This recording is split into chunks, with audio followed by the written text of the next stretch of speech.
Hari besar agama Islam. Yang pertama, Idul Fitri, dilaksanakan pada 1 Syawal atau pada akhir bulan Ramadan. Yang kedua, Idul Adha. Idul Adha dilaksanakan pada 10 Zulhijjah. Yang ketiga, Maulid Nabi Muhammad SAW. Dan masih banyak lagi hari besar dalam agama Islam. Hari besar agama Kristen. Yang pertama, Natal. Yang kedua, Jumat Agung.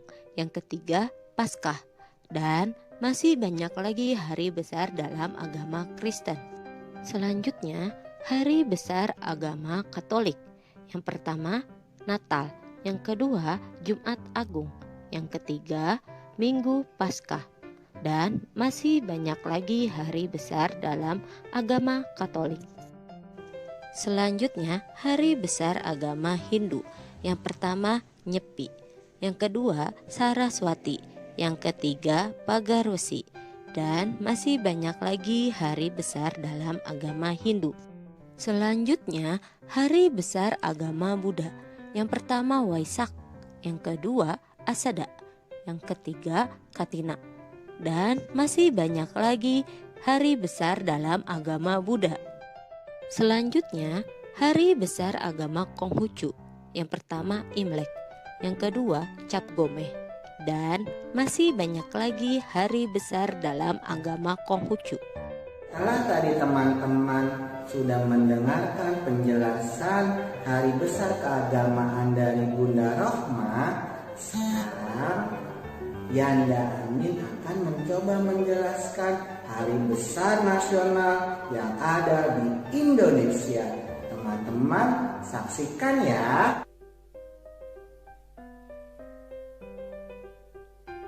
Hari Kemerdekaan. Latar belakang Hari Kemerdekaan Indonesia adalah ketika dibacakannya teks proklamasi pada 17 Agustus 1945 oleh proklamator Indonesia Bapak Insinyur Soekarno dan didampingi oleh Bapak Dr. Andes Muhammad Hatta. Dari latar belakang tersebut, setiap tanggal 17 Agustus diperingati sebagai Hari Kemerdekaan Bangsa Indonesia. Selanjutnya adalah Hari Guru Nasional. Kapan diperingatinya? Diperingati setiap tanggal 25 November. Hari Guru itu dilatar belakangi oleh lahirnya Persatuan Guru Republik Indonesia atau yang disingkat PGRI, yang dulu bernama Persatuan Guru Hindia Belanda pada tahun 1912. Jadi, Hari Guru Nasional adalah untuk memperingati lahirnya Persatuan Guru Republik Indonesia. Kemudian, Hari Kartini yang diperingati setiap 21 April. Latar belakang Hari Kartini adalah berawal dari lahirnya Raden Ajeng Kartini di Jepara pada tanggal 21 April 1879. Hari Kartini merupakan simbol kebangkitan wanita Indonesia karena pada zaman dahulu wanita memperoleh sedikit kesempatan untuk bersekolah. Pada 21 Mei 1964, Presiden Soekarno menetapkan Kartini sebagai pahlawan nasional, sekaligus menetapkan hari lahirnya sebagai Hari Kartini. Nah, adik-adik mungkin sudah tahu ya kalimat habis gelap terbitlah terang. Ini merupakan karya tulis yang ditulis sendiri oleh R.A. Kartini. Nah, buku-buku ini, tulisan-tulisan Kartini ini kemudian diterbitkan pertama kali di Belanda pada tahun 1911. Adik-adik sekarang sudah tahu 6 agama di Indonesia, yaitu 1. Islam, 2. Kristen Protestan, 3. Kristen Katolik, 4. Buddha, 5. Hindu, 6. Konghucu. Mari kita mengenal 6 agama di Indonesia satu persatu. 1. Islam. Tempat ibadah umat Islam, masjid. Kitab suci agama Islam, Al-Quran. Pemimpin umat Islam, ulama. Hari raya agama Islam, Idul Fitri dan Idul Adha. 2. Kristen Protestan. Tempat ibadah umat Kristen Protestan, gereja. Kitab suci agama Kristen Protestan, Alkitab. Pemimpin umat Kristen Protestan, pendeta. Hari raya agama Kristen Protestan, Natal dan Paskah. 3. Kristen Katolik. Tempat ibadah umat Kristen Katolik, gereja. Kitab suci agama Kristen Katolik, Alkitab. Pemimpin umat Kristen Katolik, pastor. Hari raya agama Kristen Katolik, Natal dan Paskah. 4. Buddha. Tempat ibadah umat Buddha, vihara. Kitab suci agama Buddha, Tripitaka.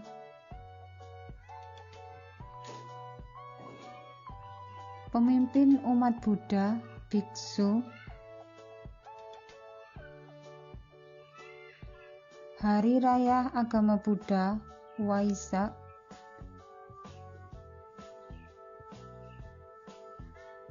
Lima. Hindu. Tempat ibadah umat Hindu, Pura. Kitab suci agama Hindu, Weda.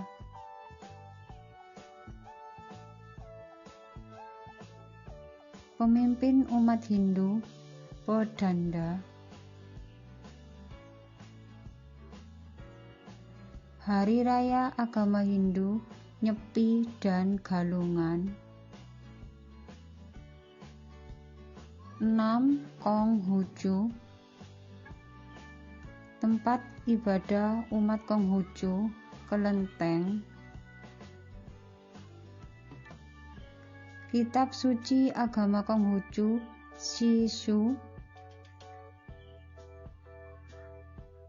Pemimpin umat Konghucu, Haksu.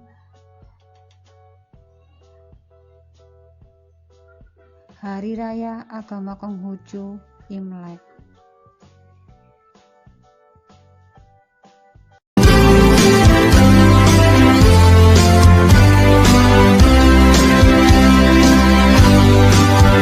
Dari Sabang sampai Merauke, berjajar pulau-pulau, sambung menyambung menjadi satu, itulah Indonesia.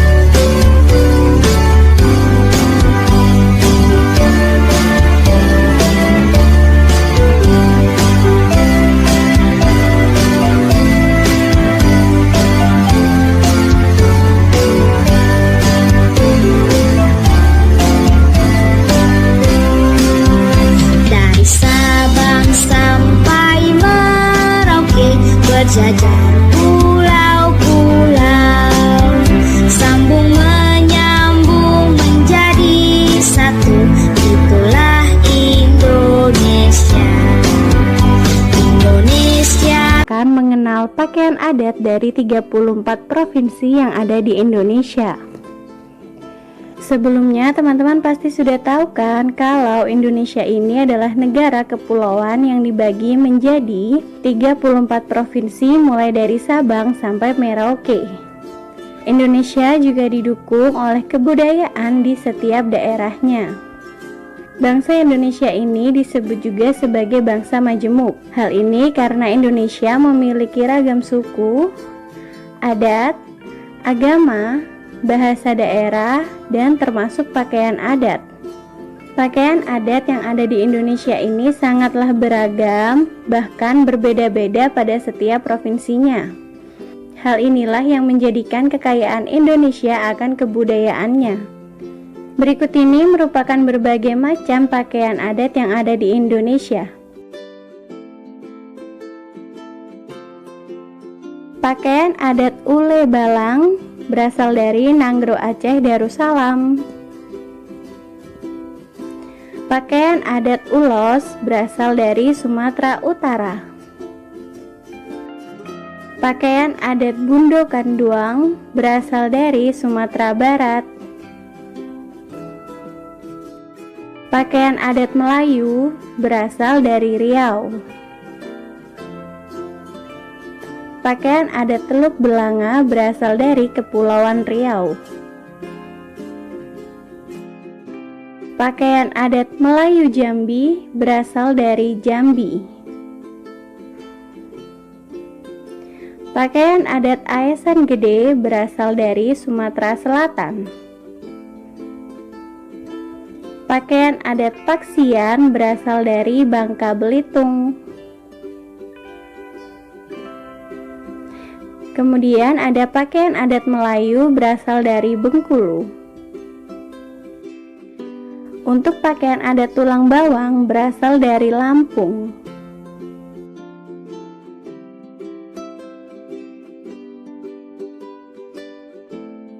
Pakaian adat Betawi berasal dari DKI Jakarta. Lalu ada pakaian adat Pangsi berasal dari Banten. Pakaian adat Bedahan berasal dari Jawa Barat. Kemudian ada kebaya Jawa, pakaian adat berasal dari Jawa Tengah. Untuk surjen dan kebaya, pakaian adat berasal dari daerah istimewa Yogyakarta. Kemudian untuk Jawa Timur, pakaian adat Pesaan. Pakaian adat Payas Agung berasal dari Provinsi Bali. Pakaian adat Lombok berasal dari Nusa Tenggara Barat. Pakaian suku Sabu berasal dari Nusa Tenggara Timur. Pakaian adat King Baba dan King Bibinge berasal dari Kalimantan Barat. Kemudian untuk pakaian adat Upak Nyamu berasal dari Kalimantan Tengah. Pakaian adat Bagajah Damuling Baular Lulut berasal dari Kalimantan Selatan. Kemudian pakaian adat suku Tidung Ulun Pagun berasal dari Kalimantan Utara. Kemudian pakaian adat Kustin berasal dari Kalimantan Timur. Nah, kalau ini adalah Lipa Sakbe Mandar, pakaian adat berasal dari Sulawesi Barat.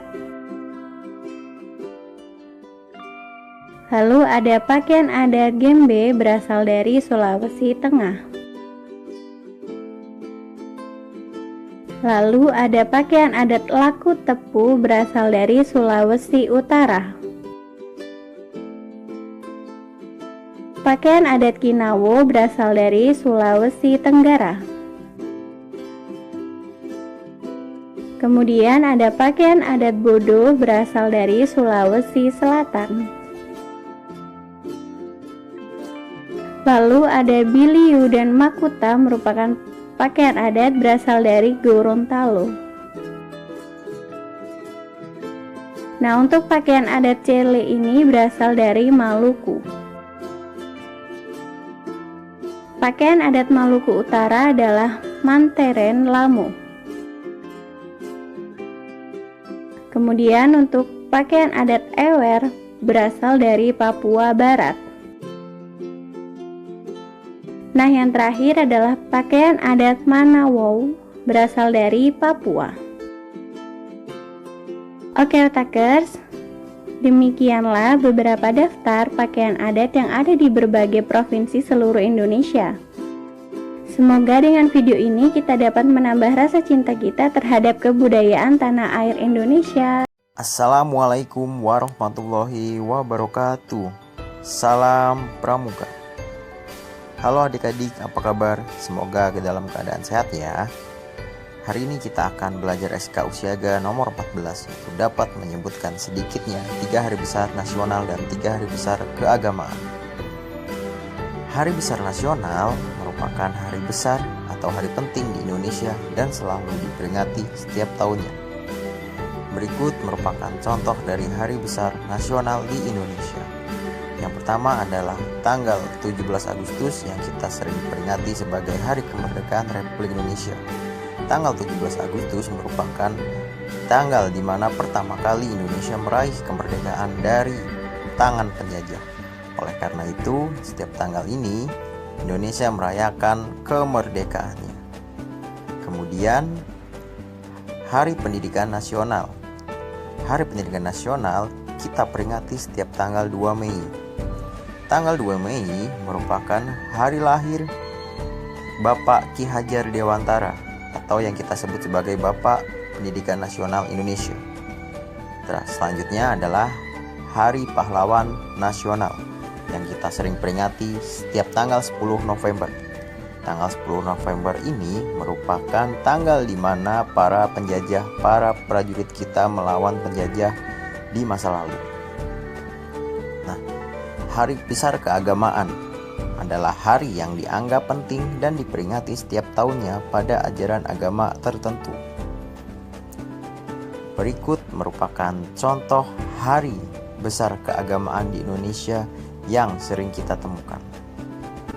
Yang pertama adalah Hari Raya Umat Islam atau yang sering kita sebut sebagai Idul Fitri. Idul Fitri merupakan hari kemenangan bagi umat Islam setelah melaksanakan puasa Ramadan selama 30 hari lamanya. Kemudian selanjutnya adalah Idul Adha. Idul Adha merupakan peringatan peristiwa kurban ketika Nabi Ibrahim yang bersedia untuk mengorbankan putranya Ismail untuk Allah Subhanahu wa Ta'ala. Untuk itu, setiap Idul Adha umat Islam diwajibkan menyembelih hewan kurban, entah itu sapi ataupun kambing dan hewan lainnya. Selanjutnya adalah Isra Mi'raj, di mana perjalanan yang dilakukan oleh Nabi Muhammad SAW dalam waktu 1 malam. Kejadian ini merupakan salah satu peristiwa penting bagi umat Islam karena pada peristiwa tersebut beliau mendapat perintah untuk menunaikan sholat 5 waktu sehari semalam. Selanjutnya adalah Maulid Nabi Muhammad SAW. Peringatan hari lahir Nabi Muhammad jatuh setiap tanggal 12 Rabiul Awal dalam penanggalan Hijriah. Oleh karena itu, setiap tahun kita merayakannya. Mungkin dari kakak cukup sekian. Apabila ada kesalahan, wassalamualaikum warahmatullahi wabarakatuh.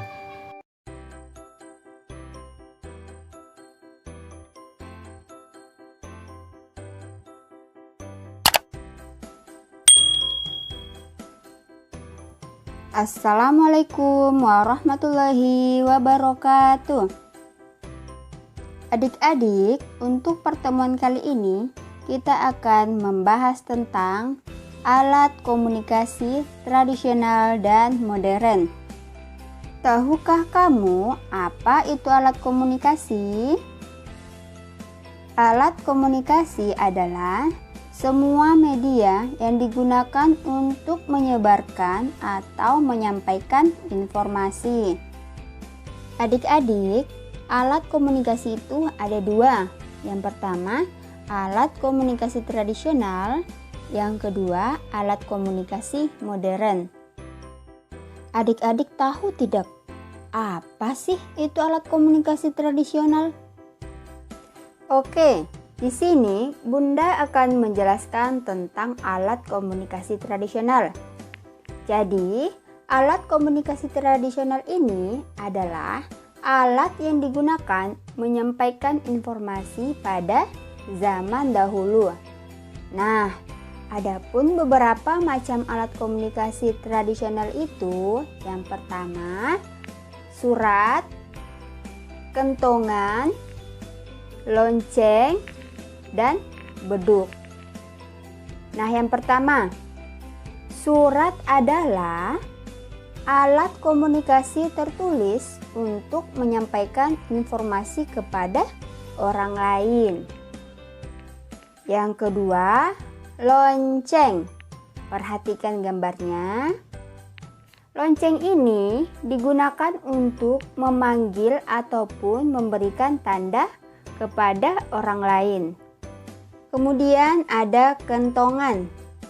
Kentongan ini biasanya terbuat dari bambu. Ternyata kentongan ini digunakan masyarakat pada zaman dahulu untuk mengumpulkan warga untuk memberikan informasi berupa pengumuman. Nah, selanjutnya ada yang tahu ini apa? Ya, benar. Ini adalah beduk. Beduk ini digunakan untuk pertanda kegiatan masyarakat. Contohnya untuk ibadah. Selanjutnya, kita masuk pada alat komunikasi modern. Nah, adik-adik, tahukah kalian apa itu komunikasi modern? Nah, alat komunikasi modern ini suatu alat atau media perantara yang menggunakan teknologi untuk menyampaikan pesan atau informasi. Alat komunikasi modern yang digunakan pada saat ini yang pertama, radio, televisi, handphone, dan komputer. Yang pertama, radio. Radio ini digunakan untuk menerima informasi dengan gelombang elektromagnetik. Selanjutnya, televisi. Nah, pasti di rumah adik-adik sekalian ada televisinya kan? Nah, untuk televisi ini penyampaian informasinya secara massal. Kemudian handphone. Handphone ini adalah alat komunikasi yang biasa dibawa kemana-mana dan terus mengalami pembaruan. Jadi adik-adik, handphone dari zaman ke zaman mengalami pembaruan dan semakin canggih. Selanjutnya ada komputer. Ternyata komputer ini selain alat pengelolaan data juga digunakan untuk menyampaikan informasi. Nah, adik-adik, itulah tadi beberapa contoh alat komunikasi tradisional dan alat komunikasi modern. Tugas adik-adik menuliskan alat komunikasi yang ada di rumah kalian. Sekian pembahasan Bunda untuk pertemuan kali ini. Bunda akhiri. Wassalamualaikum warahmatullahi wabarakatuh.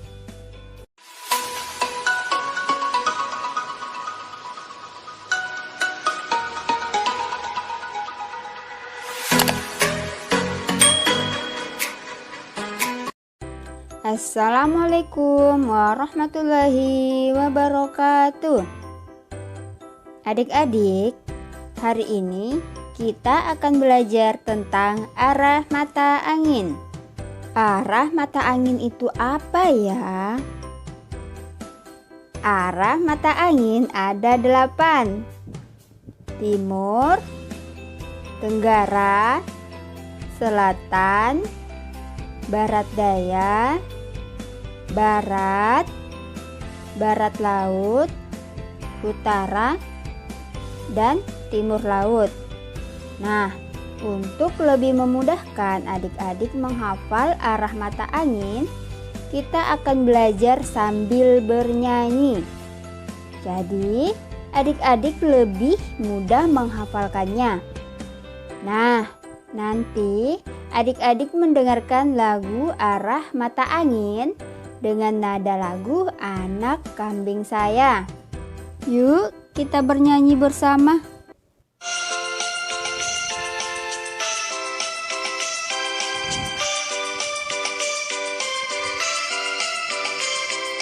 Mana di mana arah mata angin? Arah mata angin ada 8 penjuru. Timur, tenggara, selatan, barat, daya, barat, barat laut, utara, timur laut. Mana arah tenggara, mana arah selatan, mana di mana arah barat dan timur. Mana arah tenggara, mana arah selatan, mana di mana arah timur dan barat. Bagaimana adik-adik? Mudah bukan? Untuk tugas adik-adik menghafalkan lagu arah mata angin. Jika adik-adik belum hafal, boleh diputar ulang lagi lagunya ya. Selamat mencoba. Salam Pramuka, salam Indonesia, Allahu Akbar.